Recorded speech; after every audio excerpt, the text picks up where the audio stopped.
নমস্কার, আমি সৌদীপ চ্যাটার্জি। আমার চ্যানেলে সকলকে স্বাগত জানাই। 2017 পিএসসি জুনিয়র ইঞ্জিনিয়ারে যারা যারা রেটিং উত্তীর্ণ হয়েছ তাদের সকলকে আমার তরফ থেকে স্বাগত জানাই। তাদের জন্য আমি প্রতিদিন গত 3 দিন হলো আমি ধারাবাহিকভাবে আমার চ্যানেলে তোমাদের জন্য বেশ কিছু নতুন নতুন সাবজেক্ট এবং সাবজেক্ট এবং টপিক ধরে আমি আলোচনা করছি। আজকেও তোমাদের জন্য আবার একটা টপিক একটা সাবজেক্ট নিয়ে আলোচনা করব। গতকাল আমাদের ওয়াটার নিয়ে আলোচনা হয়েছিল, তো আজকে ওয়েস্ট ওয়াটার নিয়ে আলোচনা করব এবং আগামী দিনগুলো তোমরা আমার চ্যানেলটাকে ফলো করো। আবার নতুন একটা সাবজেক্ট আগামীকালকের জন্য থাকবে। তোমাদের কেমন লাগছে সেটা কমেন্ট বক্সে কমেন্ট করতে ভুলো না, এবং ভালো লাগলে চ্যানেলটা সাবস্ক্রাইব করে রাখো। প্রতিদিন ভিডিও দেখতে পাবে। তোমাদের বন্ধুদের সঙ্গে শেয়ার করো, লাইক করো। আজকের টপিকে একদম ডাইরেক্ট ঢুকে যাই। তোমাদের সময় নষ্ট করাটা এখন ঠিক হবে না। তোমরা প্রত্যেক দিন যে ভিডিওগুলো পাচ্ছ সেগুলোকে দেখতে থাকো। যদি কোথাও অসুবিধা হয় বুঝতে হোয়াটসঅ্যাপ করো এবং মেসেজও করতে পারো। ওকে, আজকে ওয়েস্ট ওয়াটারের মধ্যে যে যে জিনিসগুলো জিজ্ঞেস করে থাকেন, আমি গতকালকেই বলেছিলাম যদি কোনো পিএইচডির ডিপার্টমেন্টাল কেউ তোমাদের বোর্ডে থেকে যান বা যান ইন্টারভিউ নিতে, তাহলে তোমাদের ক্ষেত্রে কিন্তু ওয়াটার এবং ওয়েস্ট ওয়াটার পোর্শনটা খুব গুরুত্বপূর্ণ হয়ে দাঁড়ায় তখনই। তো এরকম হয়েই থাকে। কালকে আমি অনেক কোশ্চেনই বলেছি যে গতবার যে যে কোশ্চেনগুলো ধরা হয়েছে সেই কোশ্চেনগুলো, তাছাড়া আর সম্ভাব্য কী কী কোশ্চেন হতে পারে সেগুলো। তো আজকে যেটা বলছি ওয়েস্ট ওয়াটার, তো সেখানকার মধ্যে প্রথম যে ইম্পর্টেন্ট জিনিস সেটা হচ্ছে যে গার্বেজ কাকে বলে। তো গার্বেজ কি সেটা জিজ্ঞেস করে থাকেন। সেকেন্ডলি হচ্ছে সুয়েজ কাকে বলে, ইন্ডাস্ট্রিয়াল সুয়েজ কাকে বলে, কত রকম সুয়েজ হয়, industrial sewage, combined sewage, fresh sewage, raw sewage, septic sewage, weak sewage, প্রত্যেকটা কাকে কাকে বলে, সুয়েজ কাকে বলে, কত রকমের হয়, এবং প্রত্যেকটা সম্বন্ধে জিজ্ঞেস করে থাকেন। পরে চলে আসে সেটা হচ্ছে ড্রাই ওয়েদার ফ্লো বা DWF কাকে বলে, এবং ওয়েট ওয়েদার ফ্লো বা WWF কাকে বলে। এরপর নেক্সট কোশ্চেন যেটা আছে সেটা হচ্ছে স্টর্ম ওয়াটার কাকে বলে। নেক্সট সেটা হচ্ছে সালেজ কাকে বলে, সুয়ের কাকে বলে, সুয়ারেজ কাকে বলে। এবং তোমরা পিছনে একটা ডায়াগ্রাম দেখতে পাচ্ছ, এই ডায়াগ্রামটা সম্বন্ধে আমি একদম শেষের দিকে আমি সমস্তটা ডেসক্রাইব করে দেব। এখন সাবজেক্টেই থাকি, কারণ তোমাদের হয়তো কনসেন্ট্রেশনটা ওইদিকে অনেকে চলে যেতেই পারে। এটা সম্বন্ধে আমি লাস্টে সমস্তটাই বলে দেব। এটাও খুব ইম্পর্টেন্ট বলে আমার আঁকা আছে, এখান থেকে অসংখ্য কোশ্চেন ধরে। নেক্সট যেটা বলছিলাম সেটা হচ্ছে যে সয়েল পাইপ কোথায় ইউজ করা হয়, ভেন পাইপ কোথায় ইউজ করা হয়, অ্যান্টি সাইফনেজ পাইপ কি কোথায় ইউজ করা হয়, ওয়েস্ট পাইপ কি এবং কোথায় ইউজ করা হয়।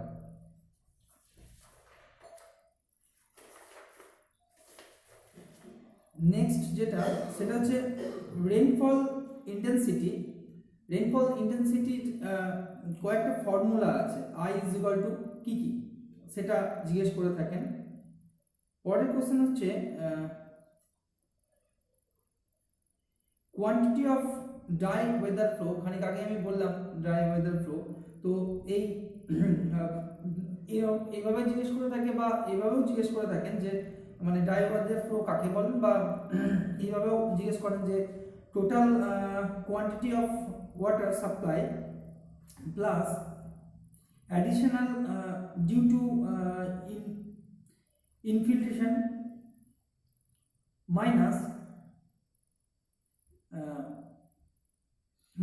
leakage and consumption, মানে এটা ইজ ইকুয়াল টু কি, এটাও বলে থাকেন।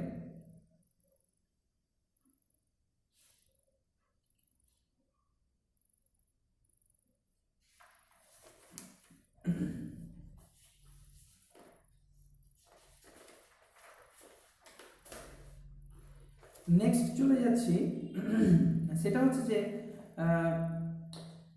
Pathogenic bacteria. প্যাথোজেনিক ব্যাকটেরিয়া মানে ওয়াটারবর্ন ডিজিজের জন্য একটা খুব গুরুত্বপূর্ণ ব্যাপার। তো প্যাথোজেনিক ব্যাকটেরিয়া এবং নন প্যাথোজেনিক ব্যাকটেরিয়া, তো দুটোই কি কি সেটা জিজ্ঞেস করেন। এরপর হচ্ছে aerobic bacteria, anaerobic bacteria, facultative bacteria.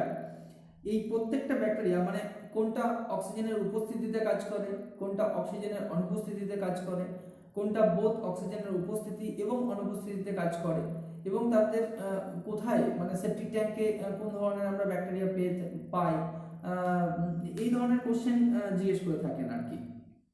বা সুয়েজ ট্রিটমেন্ট প্ল্যান্টে কোথায়, মানে সুয়েজ ট্রিটমেন্টে আমরা কি ধরনের ব্যাকটেরিয়া দেখতে পাই, তো এই ধরনের কোশ্চেন হয়ে থাকে। এরপর নেক্সট যেটা আছে সেটা হচ্ছে ট্রিটমেন্ট অফ সুয়েজ। তো ট্রিটমেন্ট অফ সুয়েজ বলতে প্রথমেই যেটা নজর দিতে হবে সেটা হচ্ছে যে প্রাইমারি ট্রিটমেন্ট অফ সুয়েজ, পরে সেকেন্ডারি আসবে। তো প্রাইমারি ট্রিটমেন্ট অফ সুয়েজ বলতে যে র সুয়েজটা পাওয়া যায়, সেই র সুয়েজ থেকে আমরা প্রথমে কি করব, প্রথমে করি আমরা স্ক্রিনিং করি। তো এই স্ক্রিনিং থেকে কোশ্চেনগুলো যেটা আসে, সেই স্ক্রিনিং এর ব্যাপারটা থেকে কোশ্চেনগুলো যেটা আসে সেটা হচ্ছে যে অ্যাঙ্গেল, মানে অ্যাঙ্গেল কত হয়। প্রথমে তো আমরা বিভিন্ন রকমের স্ক্রিনিং করতে গেলে সেটাকে একের পর এক আমরা স্ক্রিন করব। তো এই যে স্কোর স্ক্রিন, মিডিয়াম স্ক্রিন বা ফাইন স্ক্রিন, তো এই প্রত্যেকটা যে স্পেসিং মানে সেন্টার টু সেন্টার সেটা জিজ্ঞেস করে থাকেন। নেক্সট যেটা আসছে সেটা হচ্ছে যে এর যে অ্যাঙ্গেল আর কি, মানে স্ক্রিনিং এর সেটা হচ্ছে 30 to 60 ডিগ্রি অ্যাঙ্গেলে রাখা হয়। তারপর আমরা স্ক্রিনিং করার পর সেটাকে গ্রিড চেম্বারে নিয়ে যাই। তো এরপর মানে তোমাদেরকে প্রথম ডায়াগ্রামটা মুখস্থর মতো রাখতে হবে যে কার পরে কোন ডায়াগ্রামটা হয়ে থাকে। তো স্ক্রিনিং এর ক্ষেত্রে জিজ্ঞেস করে যে আমরা একটা প্রাইমারি ট্রিটমেন্ট করব সুয়েজের, তো সেখানে আমরা প্রথম যে র সুয়েজটা পাচ্ছি সেটাকে আমরা কি করব, তো সেটা তোমাদের first step of primary treatment এটা জিজ্ঞেস করেন। তো তখন সেটা তোমরা বলবে যে স্ক্রিনিং। তো স্ক্রিনিং যখনই বলবে তখন স্ক্রিনিং এর প্রত্যেকটা মানে স্ক্রিন করার জন্য যে ঝাঁঝরিটা লাগানো হয় তো সেটার অ্যাঙ্গেল কত হয়, এবং যদি আমার পরপর যে স্ক্রিনিংগুলো হয় সেটা আমার কোর্স গেন, মিডিয়াম গেন বা ফাইন গেন যে প্রত্যেকটা আমরা লাগিয়ে রাখি ঝাঁঝরিগুলো, তো তার সেন্টার টু সেন্টার ডিস্টেন্স কত হয়ে থাকে। তো এর পরের নেক্সট স্টেপ আছে সেটা হচ্ছে যে স্ক্রিনিং এর পরের নেক্সট স্টেপ কি, সেটা হচ্ছে গ্রিড চেম্বার। তো গ্রিড চেম্বার সম্বন্ধে বেশ কিছু কোশ্চেন করে থাকে। সেটা হচ্ছে যে গ্রিড চেম্বারটার মধ্যে যেটা দিয়ে আমরা গ্রিড চেম্বারটাকে সার্কুলেট করা হয়, হ্যাঁ, তো সেটার নাম কি এটা জিজ্ঞেস করে থাকে। সেটা হচ্ছে যে এজিটেশন করা হয় প্রথম আর কি। তো ওই এজিটেশন করি, এবং এখান থেকে যে কোশ্চেন আছে সেটা হচ্ছে velocity of flow at grid chamber, কত ভেলোসিটি হয়ে থাকে, সেটা হচ্ছে 20 থেকে 30 centimetre per second. Next step চলে আসে, মানে নেক্সট কোশ্চেন যেটা চলে আসে সেটা হচ্ছে যে ডিটেনশন পিরিয়ড, মানে গ্রিড চেম্বারের ডিটেনশন পিরিয়ডটা কতক্ষণ, সেটা হচ্ছে 1 মিনিট। এবং আরও কোশ্চেন আসে সেটা হচ্ছে স্পেসিফিক গ্র্যাভিটি কত হয় এই সময়, 2.65 হয়ে থাকে। পার্টিকেল সাইজ কত হয়ে থাকে গ্রিড চেম্বারে। তো এরপর চলে আসে যে next step of grid chamber, সেটা হচ্ছে ডেট্রিটাস ট্যাঙ্ক। তো ডেট্রিটাস ট্যাঙ্ক থেকে যে সমস্ত কোশ্চেন আসে সেটা হচ্ছে ডেপথ অফ ট্যাঙ্ক কত থেকে কতর মধ্যে ভ্যারি করে, সেটা হচ্ছে 2 থেকে 3 মিটার ভ্যারি করে। এবার লেন্থ কত হয়ে থাকে, 20 থেকে 40 মিটার লেন্থ হয়ে থাকে। ভেলোসিটি অফ ফ্লো কত হয়ে থাকে, ভেলোসিটি অফ ফ্লো ডেক্টিটাস ট্যাঙ্কের কত 15 থেকে 20 সেন্টিমিটার পার সেকেন্ড। প্রত্যেকটা জিনিস কিন্তু মাথার মধ্যে রাখতে হবে, কারণ এগুলো খুব ইম্পর্টেন্ট মানে জিনিস, এগুলো প্রত্যেকটাই ডাটাবেস জিনিস, এগুলো ধরে ধরে ধরে কোশ্চেন করেন। এরপর যেটা চলে আসছে সেটা হচ্ছে ডিটেনশন পিরিয়ড অফ ডেক্টিটাস ট্যাঙ্ক, সেটা কত 2 থেকে 3 মিনিট। তাহলে গ্রিড চেম্বারের কত ছিল, গ্রিড চেম্বারে 1 মিনিট ছিল, ডেক্টিটাস ট্যাঙ্কে 2 থেকে 3 মিনিট হলো। তারপর আমরা যেটা চলে আসে সেটা হচ্ছে স্কিমিং ট্যাঙ্ক, মানে ডেক্টিটাস ট্যাঙ্কের পরের স্টেপ স্কিমিং ট্যাঙ্ক। তো স্কিমিং ট্যাঙ্কে আমরা কি করা হয়, এবং স্কিমিং ট্যাঙ্কের ওপরে যে লেয়ারটা পড়ে সেই লেয়ারটার নাম কি, বা সেটাকে কি ধরনের লেয়ার করা হয়, সেটা হচ্ছে যে একটা গ্রিজ অ্যান্ড অয়েল ধরনের একটা লেয়ার পড়ে থাকে আর কি। এই কোশ্চেনটা এসে থাকে বা জিজ্ঞেস করে থাকেন। এবং এই স্কিমিং ট্যাঙ্কটার তলা থেকে আমরা মানে তলার পোর্শনে চেম্বারটার তলাতে আমরা একটা পাইপ দিয়ে রাখি, অনেক ধরনের মানে অনেক কটা পাইপ দিয়ে রাখি, যেটা দিয়ে আমরা এয়ার ব্লো করি, সেটা মানে এয়ার আমরা দিই, এয়ারের মাধ্যমে ওই স্কিমিং ট্যাঙ্কটাতে যখন আমাদের ডিটেক্টাস ট্যাঙ্ক থেকে স্কিমিং ট্যাঙ্কে আসে তখন সেখানে ওই উপরের লেয়ারটাতে আমাদের গ্রিজ অ্যান্ড অয়েলটা পড়ে থাকে এবং বাদবাকি অংশটা তলায় চলে আসে। তো এরপরে স্কিমিং ট্যাঙ্কটার পর আমাদের যেটা আসবে সেটা হচ্ছে প্রাইমারি সেডিমেন্টেশন, তারপরে হচ্ছে প্রাইমারি সেডিমেন্টেশনের এই সেকেন্ডারি সেডিমেন্টেশন। তো এই সেকেন্ডারি সেডিমেন্টেশনের জায়গায় যখন যাব তখন সেকেন্ডারি সেডিমেন্টেশনেরও সেম অ্যাজ পরপর তোমাদের ফ্লো চার্টটা মনে রাখতে হবে। তো সেই সেকেন্ডারি সেডিমেন্টেশনের মধ্যে আমাদের কি কি হচ্ছে, প্রথমে হচ্ছে এরিয়েশন ট্যাঙ্ক, এটা প্রথমে মনে রাখতে হবে, যেটা আমি খানিক আগেই বলছিলাম এরিয়েশনের ব্যাপারটা। তো এরিয়েশন অনেক ধরনের এরিয়েশন হয়ে থাকে, তো ওনারা জিজ্ঞেস করে থাকেন যে কত ধরনের এরিয়েশন হয়। তো এরিয়েশন মূলত 3 রকমেরই হয়ে থাকে। যে এয়ারটা ব্লো করতে হয় সেটা আমরা জেট হিসাবেও দিয়ে থাকি, বা প্লেট হিসাবেও দিয়ে থাকি, মানে একটা প্লেটের মধ্যে অনেক কটা বাবল থাকে, সেখানে এসে আমাদের এয়ারটা বের হচ্ছে, বা জেট হিসাবে টোটাল যে নজেল টাইপ যেরকম আমাদের স্প্রিংলার ইরিগেশন হয় সেরকম ভাবেও হয়ে থাকে, এবং টিউবের মধ্যেও জাস্ট অনেকটা পারফোরেটেড টাইপ হয়ে থাকে, সেখান থেকে আমাদের এয়ারটা বেরোতে থাকে। তো এই 3 ধরনের মোটামুটি আমাদের এরিয়েশন হয়ে থাকে। তো এরিয়েশনের পরে যেটা নেক্সট স্টেপ সেটা হচ্ছে secondary sedimentation tank. Secondary sedimentation ট্যাঙ্কে আমাদের এরপরে এসে পরে এখানে যেটা জিজ্ঞেস করে সেটা হচ্ছে যে এর সেকেন্ডারি সেডিমেন্টেশন ট্যাঙ্কের ডিটেনশন পিরিয়ড কত, সেটা হচ্ছে 1 ঘন্টা। তাহলে 1 ঘন্টা যাবত সেকেন্ডারি সেডিমেন্টেশন ট্যাঙ্কে জমা হয়। এরপর সেকেন্ডারি সেডিমেন্টেশন ট্যাঙ্কের পরে যেটা নেক্সট স্টেপ সেটা হচ্ছে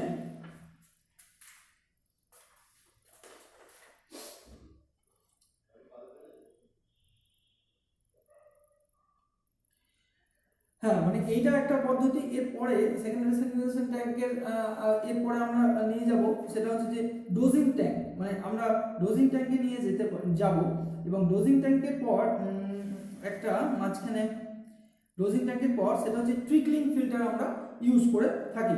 তো ট্রিকলিং ফিল্টার সম্বন্ধে জিজ্ঞেস করে যে ট্রিকলিং ফিল্টারের যে মেথডের মাধ্যমে আমাদের ওপর থেকে আমাদের মানে একটা ছাতার মতো জিনিস থাকে ট্রিকলিং ফিল্টারে, সেটাকে ঘোরানো হয়, রোটেট করানো হয়। তো সেটা কি অ্যাকশনের মাধ্যমে রোটেট করে থাকে, তো এটার অ্যান্সার হচ্ছে জেট অ্যাকশনের মাধ্যমে এটা রোটেট করে থাকে। তো এরপর আমাদের ডোজিং ট্যাঙ্কের পরে ট্রিকলিং ফিল্টার। ডোজিং ট্যাঙ্কটাও একটু দেখে নেবে যে ডোজিং ট্যাঙ্ক কেমন ধরনের দেখতে হয়, বা এটা কি কি কাজ, মানে কি হয় এটাতে। নেক্সট স্টেপটা বললাম ট্রিকলিং ফিল্টার। তো তারপরে আমাদের কি হয়, ক্লোরিনেশন হয়। তো ক্লোরিনেশনের এবং ট্রিকলিং ফিল্টার থেকে একটা কোশ্চেন আছে সেটা হচ্ছে যে ট্রিকলিং ফিল্টারে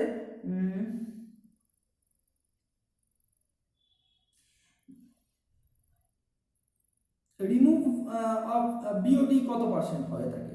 তো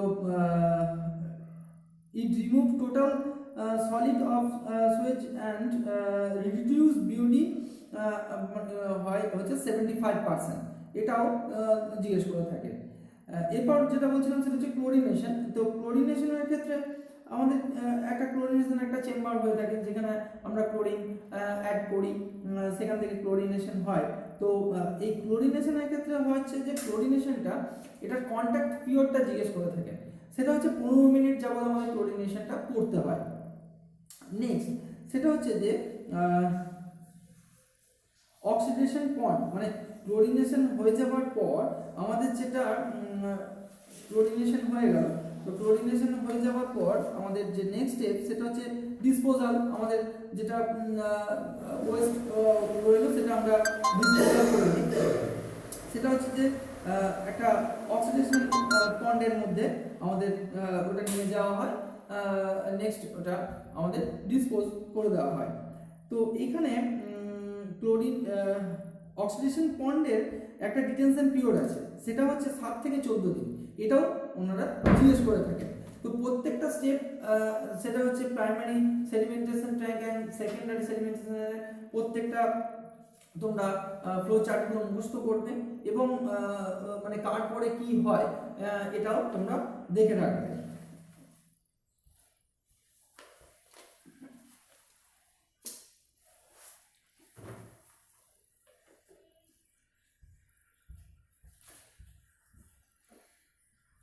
তোমাদের কালকে আমি ওয়াটার বলেছিলাম, তো ওয়াটারের পর আজকে মানে ওয়াটারেরও বেশ কিছু অংশ যেগুলো কালকে বলতে পারিনি বা হয়তো স্কিপ করে গেছিলাম, সেটাও আজকে আমি বেশ কিছু আমি বলে দেবো আজকে।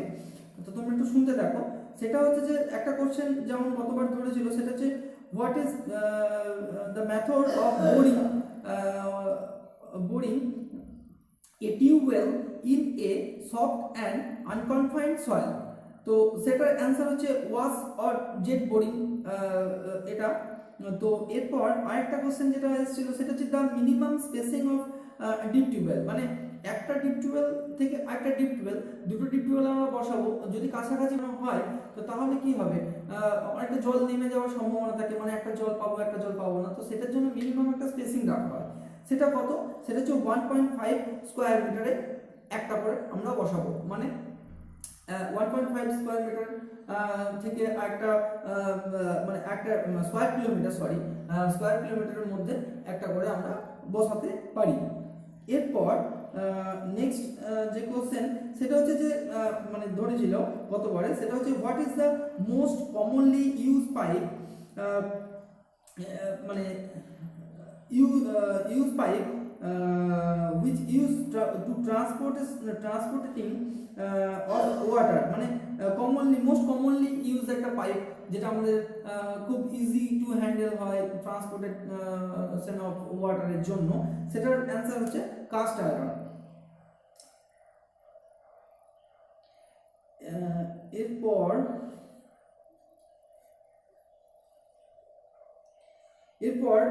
নেগেটিভ হেড বা এয়ার বাইন্ডিং ফেনোমেনা, এটাও গতবারে জিজ্ঞেস করেছিল যে নেগেটিভ হেড বা এয়ার বাইন্ডিং ফেনোমেনা কোথায় দেখতে পাওয়া যায়, এবং এটা একটু ডিটেলসটা জিজ্ঞেস করে থাকেন।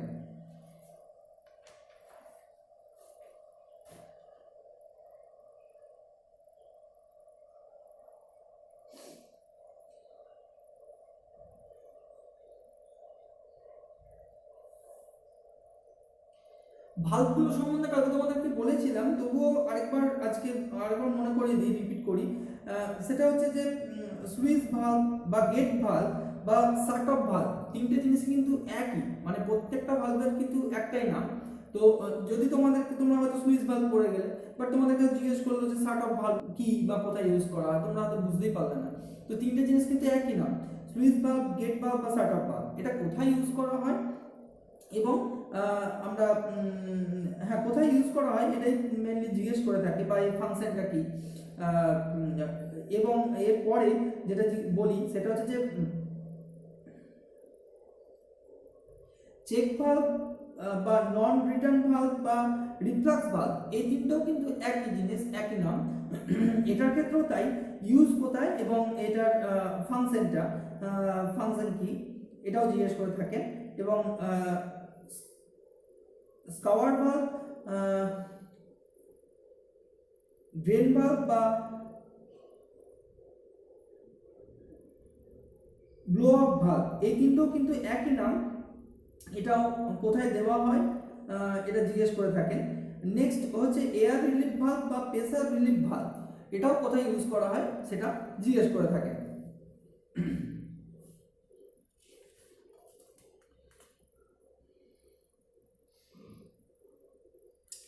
এবং আরেকটা কোশ্চেন যেটা খুব ইম্পর্টেন্ট সেটা জিজ্ঞেস করেন, সেটা হচ্ছে যে একটা গেট ভালভ টু আরেকটা গেট ভালভ এর মাঝখানে ডিস্টেন্স কত হয়ে থাকে।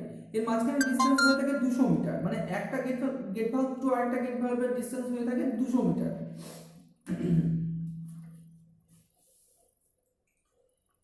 নেক্সট যেটা বলছি সেটা হচ্ছে যে বিওডি, সিওডি, টিওডি এবং ডিও প্রত্যেকটা ভালো রকমভাবে জানতে হবে, কারণ এটা থেকে কোশ্চেন খুব ইম্পর্টেন্ট এবং প্রতি বছরই জিজ্ঞেস, মানে গত বছর তো মানে প্রায় ছেলেদেরকেই এটা জিজ্ঞেস করেছিল। তো এবং বিওডি সিওডি রেশিও কত, এবং যেটা জিজ্ঞেস করে থাকেন সেটা হচ্ছে 5 days BOD by ultimate BOD, এটা কত পার্সেন্ট, এটা হচ্ছে 67% বা 2/3, দুটোর মধ্যে একটা বললেও হবে। বা বিওডি সিওডির রেশিও হচ্ছে 0.92 to 1, এবং TOD greater than COD greater than BOD greater than DO. তো এটাও জিজ্ঞেস করে থাকেন আর কি। বিওডির একটা কম্বাইন্ড সুয়েলের ক্ষেত্রে এবং একটা ডাইলুটেড সুয়েলের ক্ষেত্রে দুটোর ভ্যালু আছে, সেটা হচ্ছে যে 150 মানে গ্রেটার দেন যদি হয়ে যায় তাহলে কিন্তু সেটা কম্বাইন্ড সুয়েলের ক্ষেত্রে পড়ে, এবং যদি লেস দ্যান 150 হয়ে থাকে 150 তখন সেটা ডাইলুটেড সুয়েল বলা হয়। নেক্সট যেটা সেটা হচ্ছে যে খুব ইম্পর্টেন্ট একটা জিনিস যেটা আমি বোর্ডে আঁকা আছে, এখন একটু বলে রাখি, পরে আরো ডেসক্রাইব করব। সেটা হচ্ছে যে আমাদের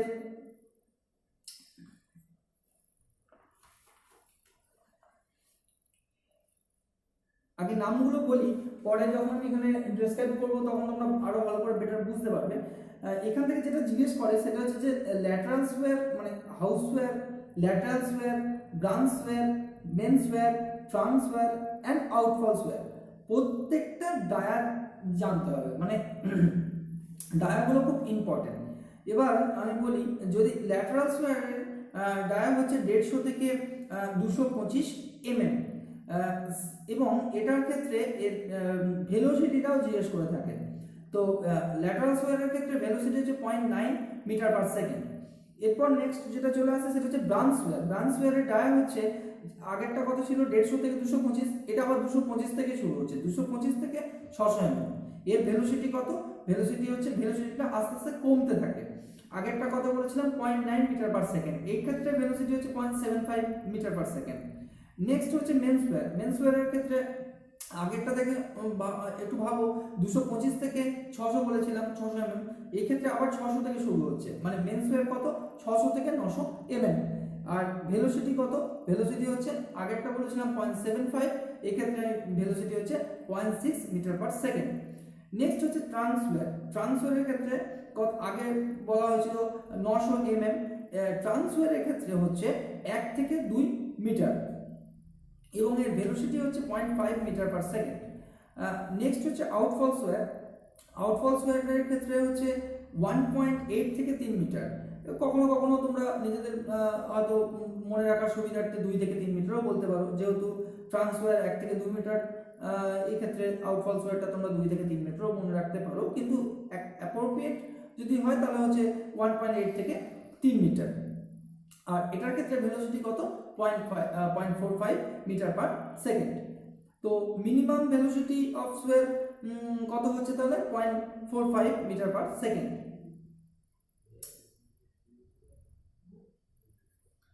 এরপর নেক্সট যেটা জিজ্ঞেস করে থাকেন সেটা হচ্ছে ম্যানহোলের সম্বন্ধে, খুব গুরুত্বপূর্ণ একটি বিষয় ম্যানহোল, সেটা সম্বন্ধে বেশ কিছু কোশ্চেন এসেই থাকেন।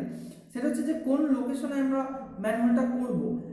প্রথমে আগে জানতে হবে সেটা হচ্ছে যে একটা 45 মিটার ইন্টারভেলে আমরা করে থাকি ম্যানহোলটা। নেক্সট যেটা সেটা হচ্ছে যে ম্যানহোল থেকে যেটা আসে সেটা হচ্ছে এর ওয়ার্ক কেন আমরা ম্যানুয়ালটা প্রোভাইড করে থাকি সেটা হচ্ছে cleaning purpose, maintenance purpose, inspection purpose আমরা ম্যানুয়ালটাকে প্রোভাইড করে থাকি। এটা জিজ্ঞেস করে থাকেন যে কেন আমরা এটা প্রোভাইড করি বা কোন লোকেশনে করি। নেক্সট হচ্ছে স্পেসিং, আগে তো বললাম যে 45 মিটার, কিন্তু যদি সেটা আউটফল সোয়ারের ক্ষেত্রে হয়ে থাকে তখন কিন্তু সেটা আউটফল সোয়ারের ক্ষেত্রে 300 মিটার অন্তর অন্তর আমাদের এটা হয়ে থাকে।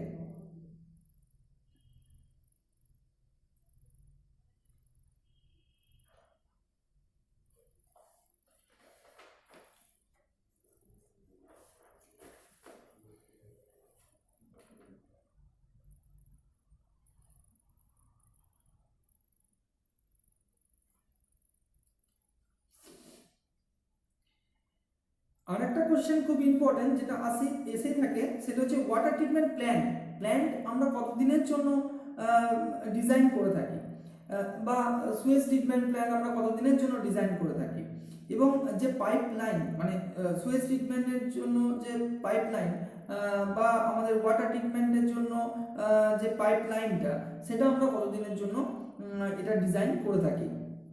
এই ধরনের কোশ্চেন খুবই এসে থাকে। আরেকটা কোশ্চেন যেটা ওয়াটার ট্রিটমেন্ট প্ল্যান্টের জন্য হচ্ছে আমাদের 30 ইয়ার্স হিসাবে আমরা ডিজাইন করি, আর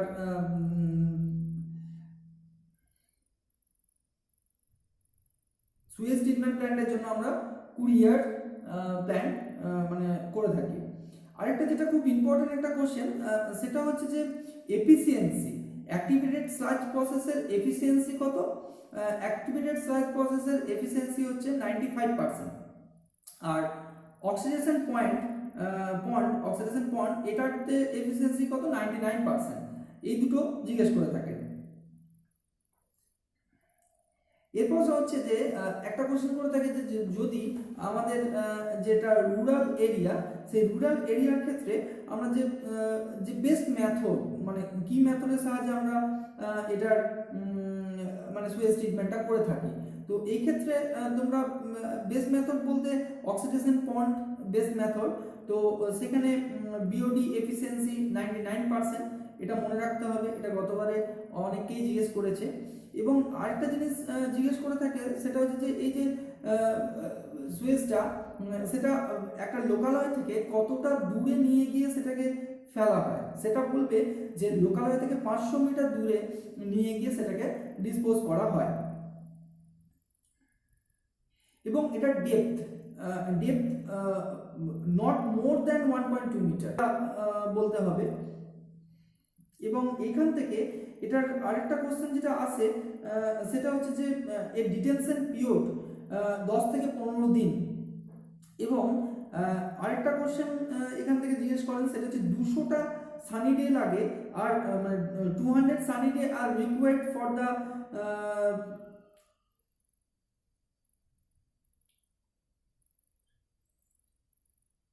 reduction of volume of Suez.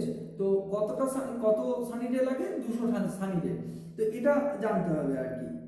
এরপর নেক্সট যেটা আসবো সেটা তো তোমাদেরকে কালকেও বলেছিলাম, সেটা হচ্ছে অ্যারোবিক, বা আজকেও বললাম aerobic bacteria presence of O2, anaerobic bacteria absence of O2, facultative bacteria with or without O2 মানে অক্সিজেনের উপস্থিতিতে, এবং স্যাপ্রোফাইটিক ব্যাকটেরিয়া কোথায় কাজ করে এটা জিজ্ঞেস করে থাকে। সেটা হচ্ছে যে একটা মানে ডেড বডিজের উপরে কাজ করে থাকে, যে কোনো মৃত ডেড বডিজের মানে মৃত বডির উপরে স্যাপ্রোফাইটিক ব্যাকটেরিয়া কাজ করে থাকে।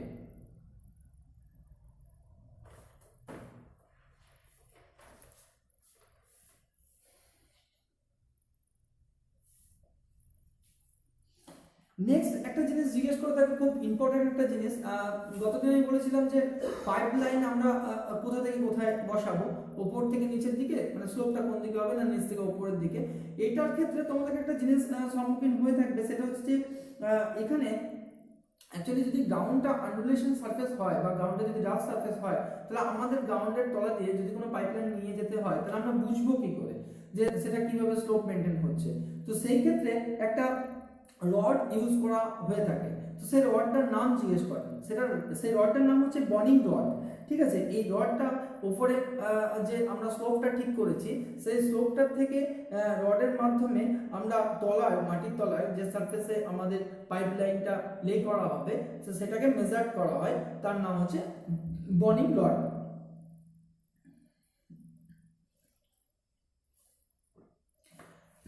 আরেকটা কোশ্চেন যেটা গতবারে ধরা হয়েছিল, খুব ইম্পর্টেন্ট একটা কোশ্চেন, সেটা হচ্ছে যে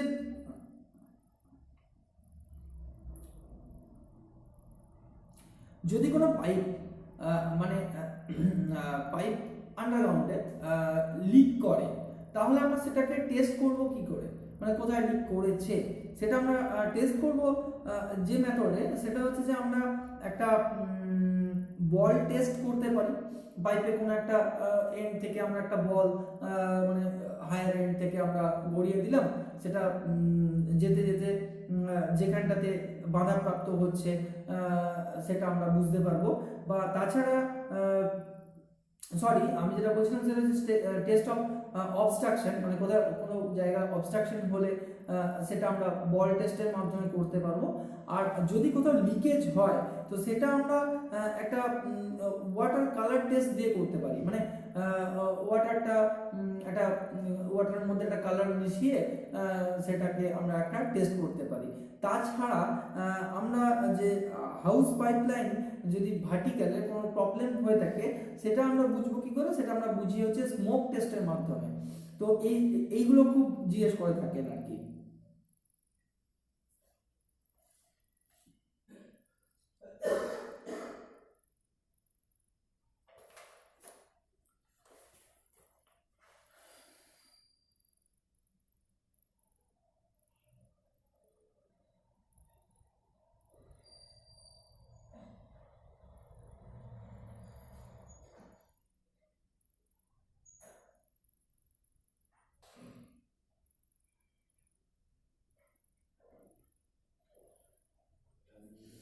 আরেকটা জিনিস সেটা হচ্ছে যে পাম্প, গতদিন আমি একটা কথা বলেছিলাম সেটা হচ্ছে পাম্প নিয়ে, তো আজকেও আমি মানে একটু কথা বলি। সেটা হচ্ছে যে যদি বলে যে ডার্টি ওয়াটার লো হেড, এক্ষেত্রে কি পাম্প ইউজ করা হয়, সেটার ক্ষেত্রে হচ্ছে যে সেন্ট্রিফিউগাল পাম্প ইউজ করা হয়। আর যদি বলে ক্লিয়ার ওয়াটার হাই হেড, তাহলে হচ্ছে রেসিপ্রোকেটিং পাম্প আমরা ইউজ করে থাকি। নেক্সট হচ্ছে যে লিফট অফ টিউবওয়েল ইন, মানে লিফট অফ টিউবওয়েল ওয়াটার যদি হয়, তাহলে হচ্ছে সাবমার্সিবল পাম্প আমরা ইউজ করে থাকি। তো এইগুলো জিজ্ঞেস করে যে কোথায় কি পাম্প আমরা ইউজ করি। অ্যান্ড এরপর যেটা